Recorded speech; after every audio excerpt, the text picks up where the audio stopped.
आज के इस वीडियो में हम देखने वाले हैं क्लास 12 पॉलिटिकल साइंस का चैप्टर पहला है, उसका पार्ट 4 है cold war era and non aligned movement. ठीक है, तो 3 पार्ट हम ऑलरेडी कर चुके हैं, इसके चौथे पार्ट में आज इसको खत्म कर देंगे और 2 ही टॉपिक हैं, आप इसे समझिए। और अगर अभी तक आपने हमारा ग्रुप नहीं ज्वाइन कराया है टेलीग्राम का, तो आप टेलीग्राम ऐप डाउनलोड करो, class 12 ESP new group search करोगे तो आपको हमारा ग्रुप मिलेगा, उसे ज्वाइन कर लो। आज की डेट में 2307 यानी 2307 बच्चे जुड़ चुके हैं।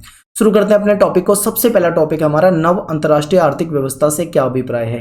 नव अंतर्राष्ट्रीय आर्थिक व्यवस्था, नव अंतर्राष्ट्रीय आर्थिक व्यवस्था याद कर लें, बिल्कुल 6 मार्क्स में क्वेश्चन पूछा जा सकता है।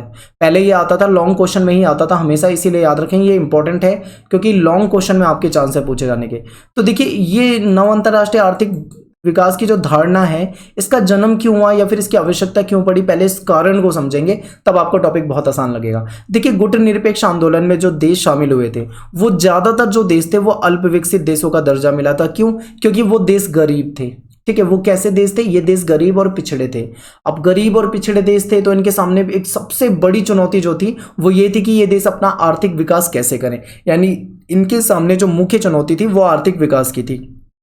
ये अपनी जनता को गरीबी से निकालना चाहते थे। कैसे गरीबी से निकालेंगे? अब आप ये सोचो, इनको रोजगार देना होगा, लोगों को वहाँ पे टेक्नोलॉजी लगानी पड़ेगी, बहुत सारी चीजें होंगी, तभी जाके वो गरीबी से अपनी जनता को निकाल पाएंगे। ये सारी समस्या इनके सामने थी। तो यहाँ पे 3 पॉइंट याद हो जाएंगे आपको कि गुट निरपेक्ष आंदोलन में जो ज्यादातर देश शामिल थे वो कैसे देश थे? अल्प विकसित थे, गरीब थे, पिछड़े थे। क्लियर हो गया। इसके बाद इनके सामने मेन समस्या क्या थी? आर्थिक विकास करने की और अपनी जनता को गरीबी से निकालने की। बिल्कुल क्लियर हो गया। अब देखिए, बिना आर्थिक विकास के, मान लो इनका आर्थिक विकास अगर नहीं होता तो ये दोबारा से गुलाम होने का खतरा हो जाता है इनके सामने। यानी कि बिना आर्थिक विकास के इनके सामने फिर से गुलाम होने का खतरा था। तो इन देशों की सहायता के लिए, अब यहां पे याद रखो, इन देशों की हेल्प के लिए नव अंतरराष्ट्रीय आर्थिक व्यवस्था की धारणा जो है, कॉन्सेप्ट जो है, इसका जन्म हुआ। ये लगा भाई कि ये देश बहुत समस्या में है, अल्प विकसित हैं, गरीब हैं, पिछड़े हैं, आर्थिक विकास की चुनौतियां हैं इनके सामने, गरीबी से अपनी जनता को निकालना है, दोबारा से गुलाम होने का खतरा है। इतनी सारी समस्याओं को देखते हुए एक नई धारणा का जन्म हुआ जिसका नाम है नव अंतरराष्ट्रीय आर्थिक व्यवस्था। अब देखते हैं इसमें क्या इंपॉर्टेंट है। ये आपको 4 पॉइंट अभी जो बताए वो समझ में आ गए होंगे। आगे देखिए, सन 1972 में संयुक्त राष्ट्र संघ जो है हमारा, जो यूएनओ है, यूनाइटेड नेशन ऑर्गेनाइजेशन, उसका व्यापार और विकास से संबंधित एक सम्मेलन हुआ। ठीक है, उसका व्यापार और विकास से संबंधित एक सम्मेलन हुआ जिसमें एक towards a new trade policy for development नाम से एक रिपोर्ट जो थी वो सामने रखी गई, एक रिपोर्ट रखी गई। तो ये जो हम पढ़ रहे हैं इसको हम शॉर्ट में अंकटाड, जो आप पढ़ते हो अंकटाड आपकी बुक में लिखा होगा, तो इसका पूरा नाम क्या होता है ये आपको बता देता हूं। देखो, अंकटाड जो है उसको शॉर्ट में यूं लिखते हैं UNCTAD। इसका फुल फॉर्म अगर हम पढ़ें तो United Nations conference on trade and development. ये तो हम इंग्लिश में हो गया। अगर आप इसको हिंदी में याद करना चाहें तो इसका मतलब होता है संयुक्त राष्ट्र संघ व्यापार और विकास सम्मेलन। यहाँ पे के लिखा है मैंने, के को आप काट दो। ठीक है, अब देखो इसे दोबारा, संयुक्त राष्ट्र संघ व्यापार और विकास सम्मेलन, ये इसका मतलब होता है हिंदी में। तो ये जो यहाँ पे सम्मेलन हुआ, इसमें ये जो समस्या पड़ी थी, अभी हमने ये समस्या पढ़ी है, इन समस्याओं पे चर्चा हुई और वहां पे एक रिपोर्ट रखी गई जिसका नाम था towards a new trade policy for development. यहाँ पे ट्रेड की स्पेलिंग गलत हो गई है, माफी चाहता हूं इसके लिए, यहाँ पे ट्रेड आएगा। ठीक है, towards a new trade policy for development. तो ये आपको इतना समझ में आ गया। इस रिपोर्ट में आखिर बात क्या की गई थी ये आपको सबसे ज्यादा समझना है। इतना आपको बिल्कुल अगर आपके दिमाग से निकले कोई दिक्कत नहीं, पर यह जरूर याद रखना है कि इस रिपोर्ट में व्यापार प्रणाली में सुधार करने की बातें रखी गई थी। इन्होंने कहा था कि इन देशों का अगर विकास करना है, ये जो समस्याएं आपने पढ़ी है, अगर इन समस्याओं से निकलना है, इन समस्याओं को खत्म करना है, तो हमें किसमें सुधार करना पड़ेगा? हमको व्यापार की जो प्रणाली है, व्यापार का जो मौजूदा सिस्टम है, उस सिस्टम को सुधारना पड़ेगा, उस प्रणाली को सुधारनी पड़ेगी। ठीक है, तो इसके लिए इन्होंने 4 बातें रखी। उन्होंने बोला अगर इन 4 बातों को मान लिया ना तो ये सारी की सारी समस्या जो है खत्म हो जाएंगी, जो अभी हमने स्लाइड 1 में पढ़ा था। तो देखते हैं अब वो 4 बातें कौन कौन सी रखी गई, 4 सुझाव कौन कौन से रखे गए। तो सबसे पहले ये बात कही गई कि ये जो अल्प विकसित देश हैं, यानी ये जो गरीब देश हैं, इन देशों के पास जो प्राकृतिक संसाधन है, यानी इन देशों का उनके जो प्राकृतिक संसाधन है उस पर पूरा नियंत्रण होगा। जिस प्रकार से पश्चिमी देश अपने संसाधनों का इस्तेमाल अपने अकॉर्डिंग करते हैं, ऐसे ही ये देश भी अपने संसाधनों का इस्तेमाल अपने तरीके से कर सकेंगे, उसमें कोई रोका टाकी इनको नहीं की जाएगी। यानी कि जब ये अपने संसाधनों का अपने तरीके से इस्तेमाल करेंगे तो जाहिर सी बात है धीरे धीरे ये डेवलप होने लगेंगे। तो आपको पहला पॉइंट बिल्कुल आसान लगा होगा, याद हो जाएगा। दूसरा पॉइंट, ये जो देश थे ना, ये आपस में व्यापार कर रहे थे। इनका जो व्यापार होता था जो वो आपस में होता था, तो कहीं ना कहीं मतलब वो वाला फायदा इनको नहीं मिल सकता जो बड़ा फायदा होता है व्यापार का, बड़ा फायदा इनको नहीं मिलता। तो ऐसे में क्या बताया गया कि अगर इन देशों की पहुंच पश्चिमी देशों के बाजारों तक अगर हो जाएगी, अगर इन देशों को पश्चिमी देशों के बाजार तक व्यापार करने की अनुमति मिल जाती है या फिर अपने सामान को पश्चिमी देशों तक पहुंचा सकते हैं, बेच सकते हैं,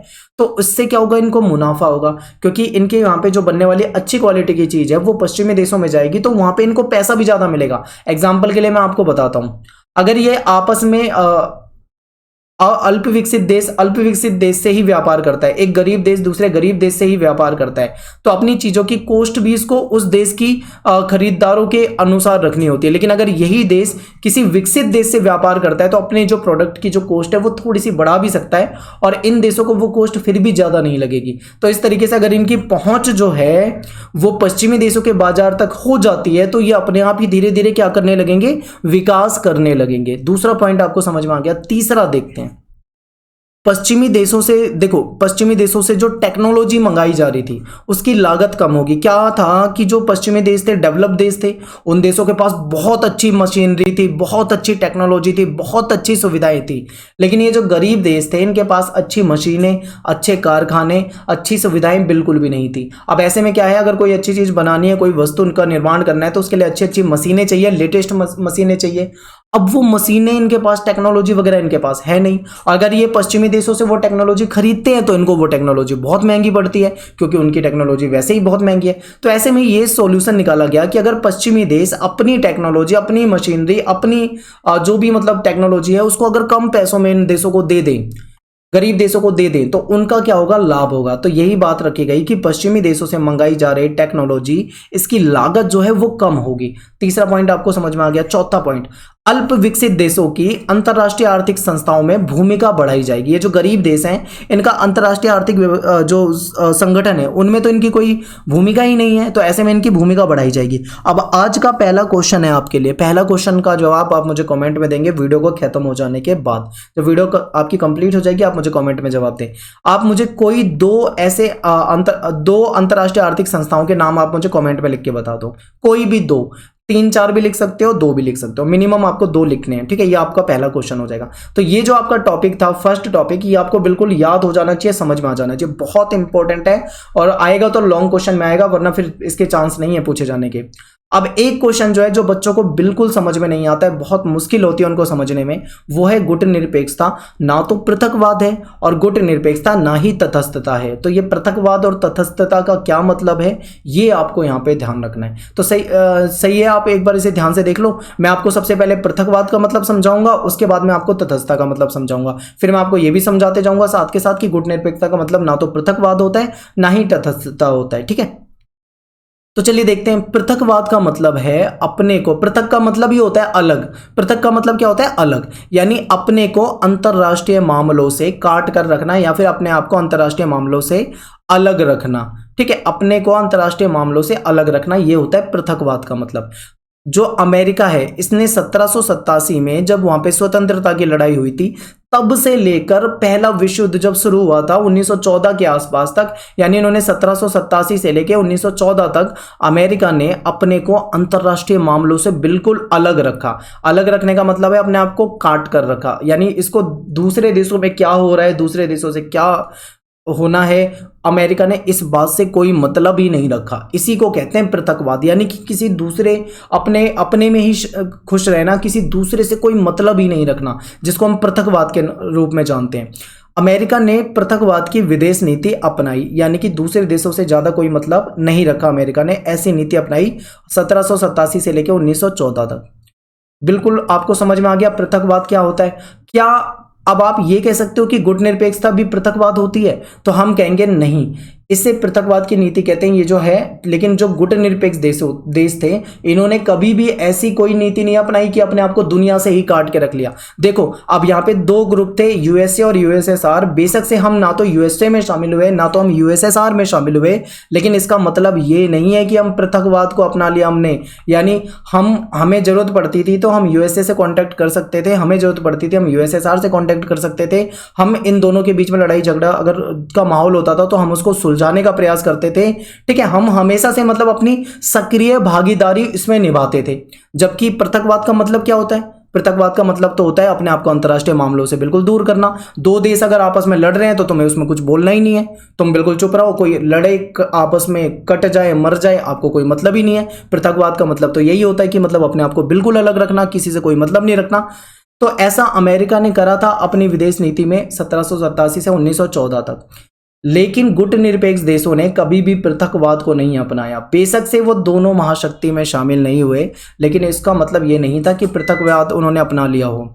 गुट निरपेक्ष देशों ने हमेशा शांति और स्थिरता बनाए रखने के लिए प्रतिद्वंदी गुटों के बीच मध्यस्थता कराने में सक्रिय भूमिका निभाई। अब यहीं से आपको समझ में आ जाएगा कि गुट निरपेक्ष देशों ने पृथकवाद नहीं अपनाया या गुट निरपेक्षता का मतलब पृथकवाद नहीं होता। देखो, गुट निरपेक्ष देशों ने हमेशा शांति और स्थिरता बनाए रखने के लिए जो प्रतिद्वंदी गुट हैं, जो आपस में लड़ने मरने को तैयार हैं, ऐसे गुटों के बीच में हमेशा मध्यस्थता यानी कि बीच बचाव कराने में हमेशा एक्टिव रहे, सक्रिय भूमिका निभाई। अभी हमने ऊपर क्या पढ़ा? पृथकवाद का मतलब होता है कि अपने आप को अलग रखना। पर यहां पे क्या है, हम देख रहे हैं कि भाई हमने शांति के लिए, स्थिरता बनाए रखने के लिए दो ऐसे ग्रुप जो आपस में लड़ने को तैयार हैं, जो आपस में कटने मरने को तैयार हैं, उनके बीच में हमने मध्यस्थता करवाई। यानी कि हम पृथकवाद नहीं मानते, यानी कि गुट निरपेक्ष का मतलब पृथकवाद नहीं है। एक एग्जाम्पल के थ्रू और समझा देता हूं।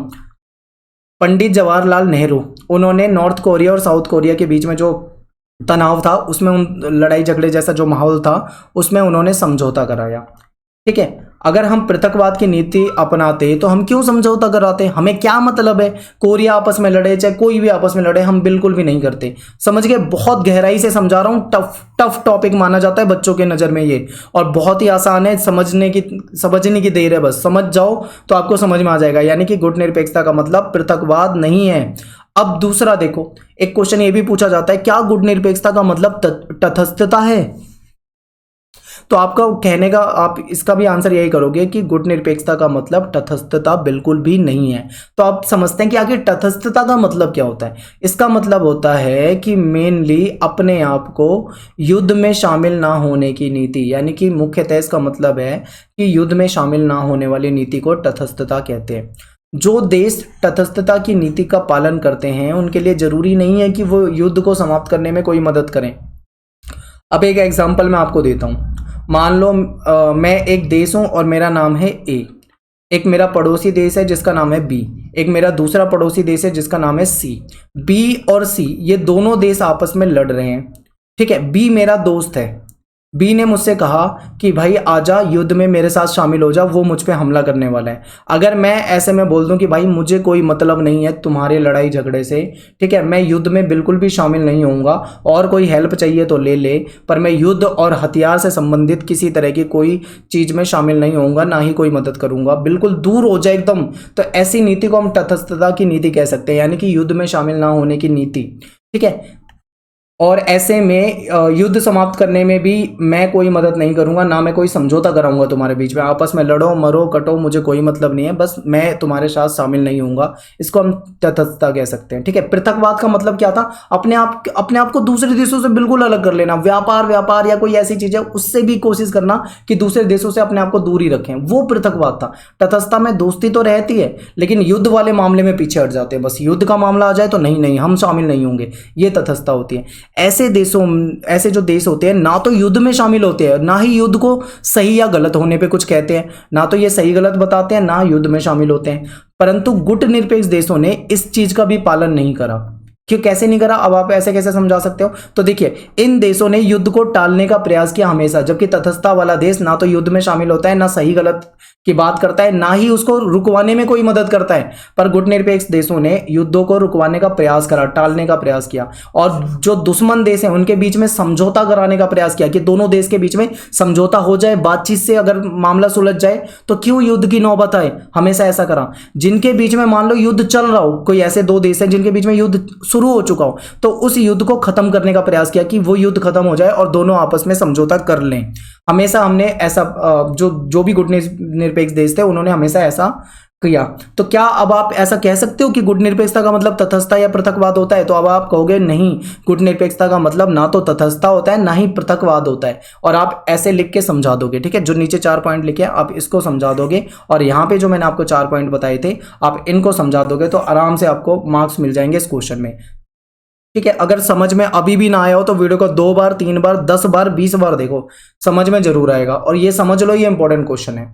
तो यहां से देखिए हमारा चैप्टर जो है वो कंप्लीटली खत्म हो चुका है, और आपकी जो भी थ्योरी है सारी चीजें करा दी हैं। लॉन्ग क्वेश्चन और शॉर्ट क्वेश्चन एक भी यहां से बाहर नहीं आएगा जो आपको वीडियो में बताया है। अब बात करते हैं एमसीक्यू क्वेश्चन जो आते हैं आपके 1 मार्क्स के क्वेश्चन, वो आपसे डीप पूछे जा सकते हैं।